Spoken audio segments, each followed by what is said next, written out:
Hello, everyone. Welcome back to the Be Mindful podcast. It's been a while, but I'm so happy to be back. And with me today is our very special guest, Tiajuana Hernandez, the Youth Ambassador for the Voice of Lupus Foundation. How are you? Thank you for coming. I'm good. Hi, everyone. Well, it's so lovely to have you. Of course, we have our own history. We met along my Miss World TNT journey, and you Yes. have some aspirations to be in Miss World TNT one day as well, Yeah. right? Yes.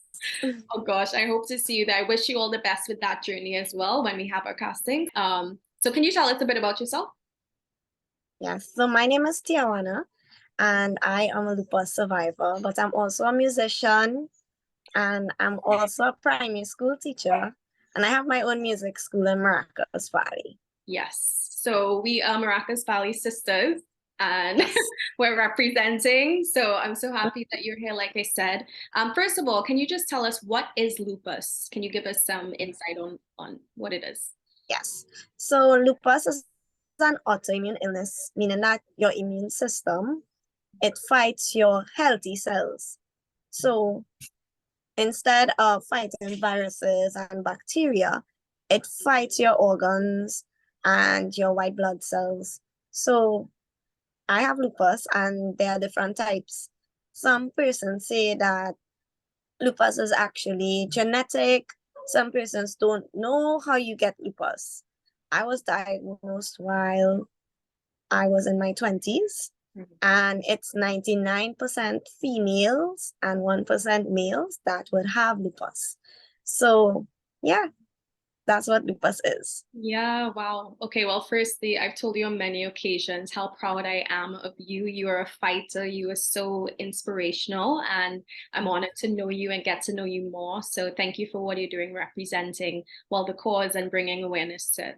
Mhm. So today is World Lupus Day. That is why we are wearing our purple, as you can see. Yes, I love that your purple is more purple than mine, but we're still celebrating together. So of Yeah. course, in the Be Mindful podcast, we talk about mental health and bring awareness to that. And of course, you told me yourself, there is such a huge connection with lupus, having lupus, and other illnesses that people deal with, and of Yeah. course, the impact on mental health. Can you tell us more about your experience, well, dealing with lupus and also balancing your mental health? So, like I said before, many persons say that it is a very difficult disease or illness to deal with. Firstly, having to deal with the idea that lupus has no cure.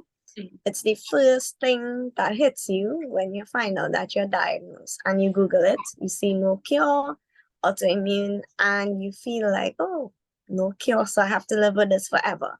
You either see lifelong illness or no cure. Right. So that was the first thing that really got to me after my diagnosis. But to begin with how I was diagnosed in my 20s. Actually, that was in 2018. I started getting my first symptoms, and it was joint pains.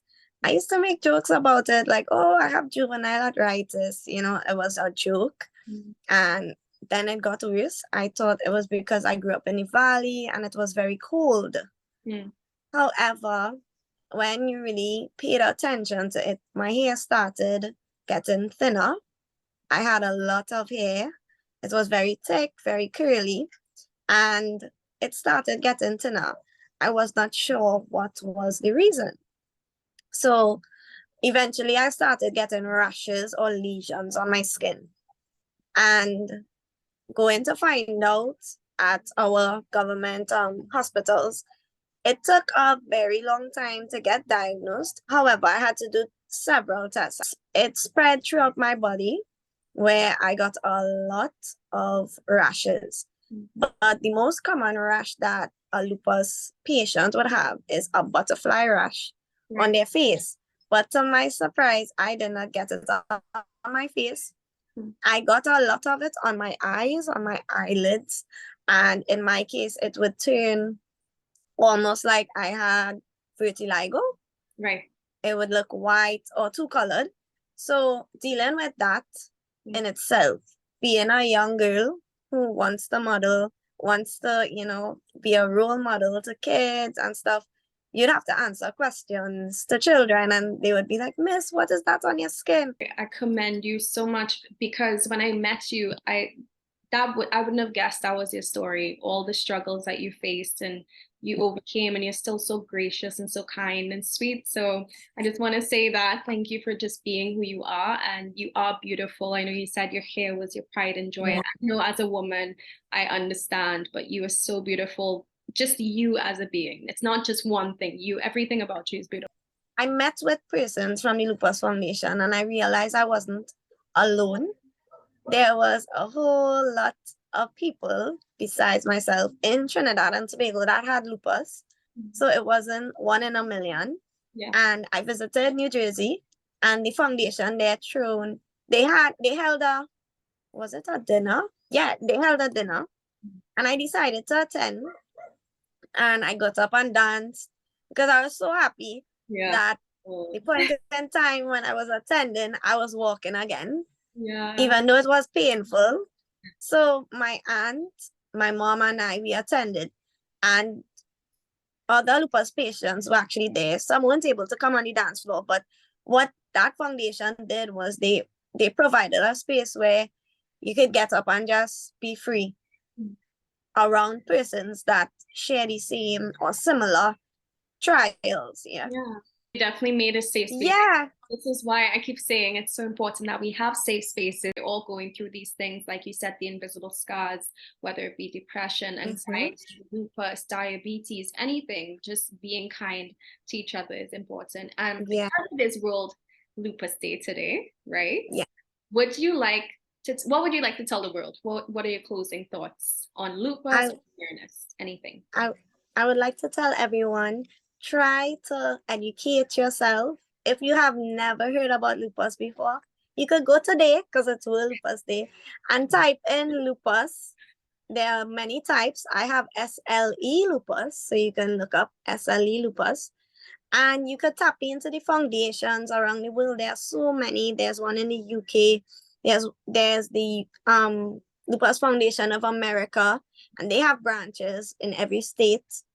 I have been to the one in New Jersey, and you could visit them. You could make a contribution to help research, to help fund research, to help us get a cure and to get clinical trials, because this would really help us, one day, at least for them to get something for us to cope better.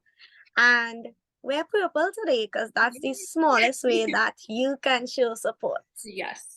Well, thank you so much again for just being the beautiful woman that you are, being a light in this world, being kind-hearted no matter what you face behind closed doors. And thank you all for watching today's episode of the Be Mindful podcast, and we will see you again soon. Bye. Thank you. Bye.